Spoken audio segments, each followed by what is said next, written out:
विभागों में काम करने वाले दैनिक वेतनभोगी कर्मचारी और दैनिक श्रमिकों के नियमितीकरण और स्थायीकरण को लेकर एक बहुत ही महत्वपूर्ण जानकारी आप सभी के लिए लेकर आया हूं। और जानकारी इसलिए भी महत्वपूर्ण है क्योंकि अब सही मांग कर्मचारियों के द्वारा शासन से की जा रही है। जैसा कि आप सभी जानते होंगे कि मध्य प्रदेश सरकार के द्वारा भी मध्य प्रदेश में जो अनियमित संविदा दैनिक वेतनभोगी कर्मचारी हैं उनका स्थायीकरण किया गया है। तो इससे संबंधित पूरी जानकारी आपको इस वीडियो की। तो मध्य प्रदेश सरकार के द्वारा स्थायीकरण योजना लाकर वहां पर जो अनियमित कर्मचारी हैं, संविदा कर्मचारी हैं, दैनिक वेतनभोगी कर्मचारी हैं, उनका स्थायीकरण किया गया है और उन सभी कर्मचारियों को अब वे सभी लाभ वहां पर मिल रहे हैं जो एक नियमित कर्मचारी को मिलने चाहिए। इसको लेकर छत्तीसगढ़ सरकार में इलेक्शन से पहले वित्त मंत्री ओपी चौधरी जी के द्वारा वीडियो भी जारी किया गया था और मध्य प्रदेश के साथ साथ हरियाणा सरकार का भी उदाहरण उनके द्वारा दिया गया था कि जिस प्रकार से मध्य प्रदेश और हरियाणा की सरकार के द्वारा स्थायीकरण योजना लाकर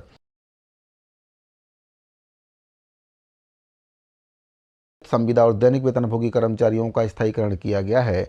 तो उसी तर्ज पर छत्तीसगढ़ के अनियमित कर्मचारियों का भी स्थायीकरण किया जाएगा। इसको लेकर दैनिक वेतनभोगी कर्मचारी संघ के द्वारा भी शासन से पत्राचार किया गया है। सबसे पहले आपको उस पत्र के बारे में बताना चाहूँगा जो शासन की ओर से स्थायीकरण योजना को लेकर जारी किया गया है।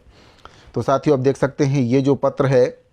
ये आपका छत्तीसगढ़ शासन सामान्य प्रशासन विभाग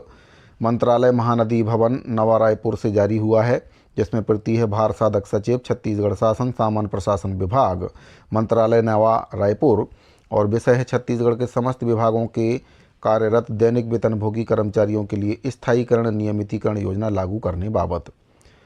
कृपया उपरोक्त विषयक श्री राम कुमार सिन्हा जो कि प्रदेश संयोजक हैं छत्तीसगढ़ दैनिक वेतनभोगी कर्मचारी फेडरेशन के, इनके द्वारा मुख्य सचिव महोदय को संबोधित ज्ञापन क्रमांक 607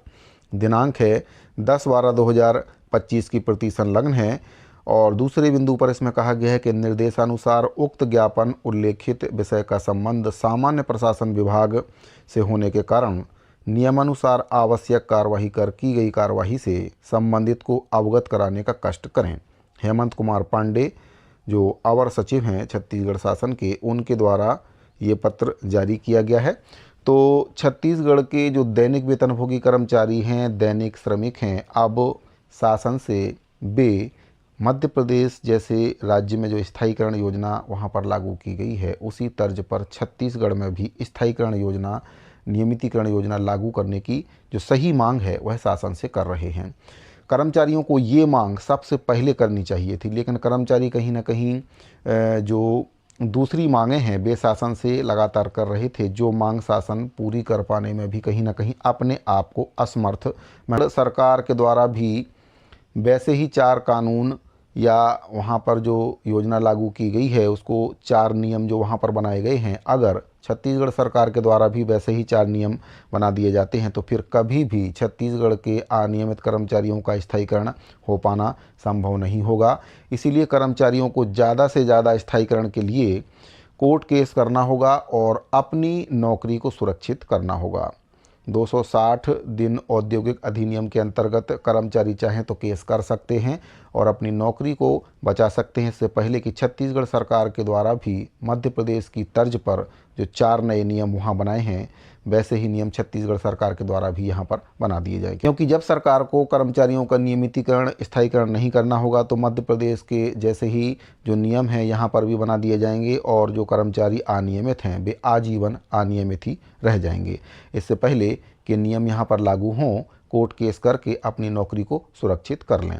साथियों, अब बात करते हैं दैनिक श्रमिकों के बारे में कि दैनिक श्रमिकों के द्वारा भी पत्राचार करके स्थायीकरण की मांग सरकार से की गई है और इसको लेकर जो पत्र जारी हुआ है कार्यालय अध्यक्ष छत्तीसगढ़ विधानसभा से 19/1/2026 को पत्र जारी हुआ है और इसमें जो प्रति है सचिव छत्तीसगढ़ शासन सामान्य प्रशासन विभाग मंत्रालय महानदी भवन नवा रायपुर और विषय है सर्व विभागीय दैनिक श्रमिक कल्याण संघ छत्तीसगढ़ का आवेदन पत्र। प्रदेश अध्यक्ष सर्व विभागीय दैनिक श्रमिक कल्याण संघ छत्तीसगढ़ के द्वारा मध्य प्रदेश शासन की तर्ज पर छत्तीसगढ़ शासन में काम करने वाले दैनिक वेतनभोगी दैनिक श्रमिकों के स्थायीकरण नियमितीकरण हेतु योजना बनाकर आदेश जारी किया जाने विषयक आवेदन प्रस्तुत किया गया है। अतः माननीय अध्यक्ष महोदय जी के निर्देशानुसार संलग्न आवेदन का परीक्षण कर नियमानुसार उचित कार्यवाही की जाए। एक और पत्र जारी हुआ है इसमें सचिव छत्तीसगढ़ शासन लोक निर्माण विभाग मंत्रालय महानदी भवन नवा रायपुर से, ये भी 19/1/2026 को जारी हुआ है, जो कि डॉक्टर रमन सिंह जी के द्वारा जारी किया गया है। इसमें जो विषय है, दैनिक श्रमिक कल्याण संघ लोक निर्माण विभाग छत्तीसगढ़ का आवेदन पत्र। प्रदेश अध्यक्ष दैनिक श्रमिक कल्याण संघ लोक निर्माण विभाग छत्तीसगढ़ के द्वारा लोक निर्माण विभाग छत्तीसगढ़ में काम करने वाले लगभग 6,500 दैनिक मासिक श्रमिकों पर कर्मचारी भविष्य निधि EPF के विधि सम्मत क्रियान्वयन में की जा रही प्रशासनिक त्रुटियों एवं राजस्व क्षति विषयक आवेदन प्रस्तुत किया गया है। अतः प्रकरण का परीक्षण करके नियमानुसार उचित कार्यवाही की जाए। तो डॉक्टर रमन सिंह जी के द्वारा भी पत्र जारी कर दिया गया है और दैनिक श्रमिकों के EPF कटौती में जो भारी अनियमितता बरती जा रही है उसको लेकर पत्र जारी किया गया है। और स्थायीकरण योजना का लाभ भी अनियमित दैनिक वेतनभोगी और दैनिक श्रमिकों के लिए लागू करने की मांग की गई है मध्य प्रदेश की तर्ज पर। जैसा कि मध्य प्रदेश में किया गया था, छत्तीसगढ़ में भी अब मांग तेज